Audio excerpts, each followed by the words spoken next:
You say that this identifying from the ego and experiencing yourself as multidimensional or spiritual being is a very long process. We have to break the hardwired connections in our brain, and this obviously takes time. Through our sensory apparatus, and our body receives input from the environment.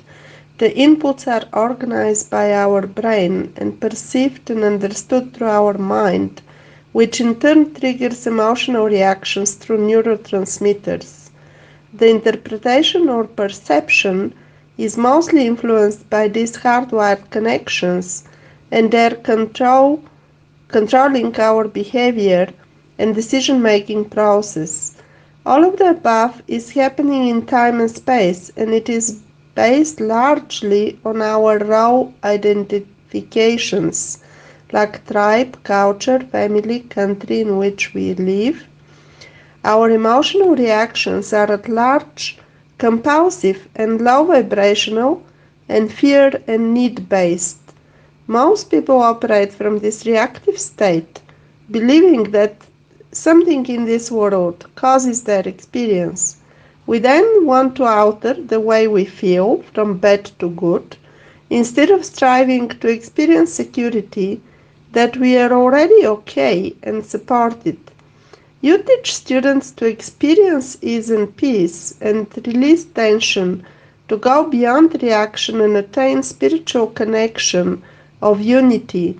Can you please speak more about this process and practices you teach your students so they can go beyond the reactive state? Yes, disidentifying from the ego, experiencing yourself as expanded multidimensional being, which is what you are, a spiritual being, is a process. And we can then, as a spiritual being, experience ourselves in different realities, experiencing, being and becoming, living and experiencing in those realities in a certain role.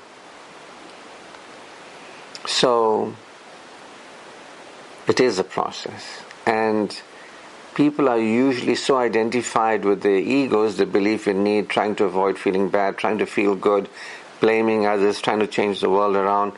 There's an unawareness of the role that we play in our lives, especially those in situations of lack, like a beggar, or situations of dissatisfaction, like the addict, not really enjoying themselves, unhappy, and those that are unfulfilled, like the victim.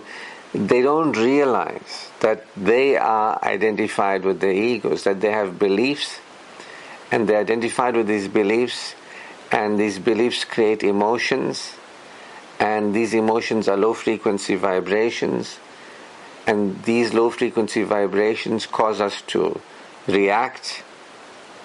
We react from them compulsively, reactively, and we are operating egoically. Our whole system is fear-based, powerless, overreactive, and so our worlds then reflect a low vibration experience because we're coming from a low vibration energy.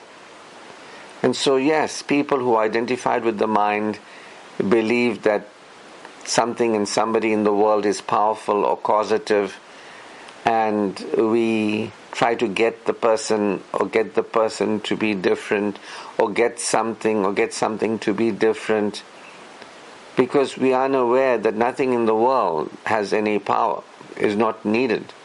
Nothing in the world is needed. It's not needed. We are okay, nothing is needed. We are okay, we don't get that because we're identified with the ego, which suggests to us we need something, then we'll be okay, or we need something, then we won't feel bad, or we need to do something so we won't feel bad, or we need to do something to feel good. Something is needed. We have to change the way we feel. We have to feel not bad, we have to feel good.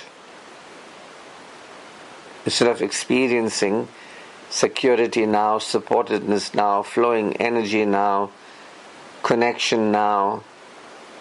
So there is a process of releasing, submitting and surrendering. There's a process of disidentifying. There's a process of experiencing physical ease, realizing that we are supported and there's nothing needed for us to do. There's nothing we need to do about anything. Nothing needs anything for us to do anything about it. So we can, through various practices, which include being on the bed, or I call beditation, being on the bed, we experience being supported by the bed, and we release identification with the body, and then the body relaxes and we experience ease.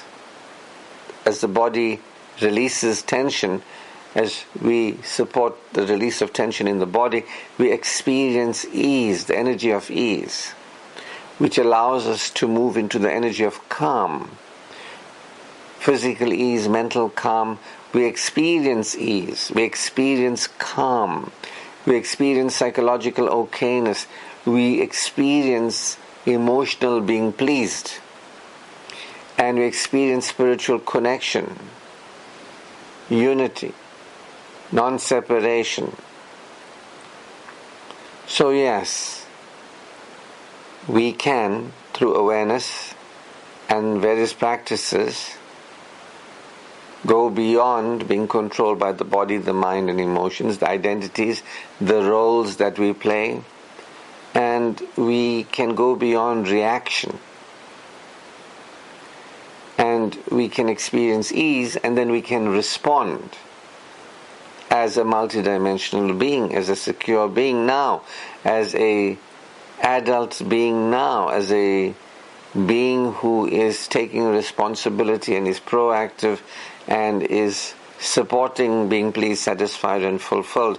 So we can most definitely, it's a challenge, but we're teaching, practice, we can most definitely experience being at ease, experiencing ease, experiencing our body, our minds, our emotions. We can experience our emotions. Instead of being identified with them and lost in them, we can become aware of our beliefs.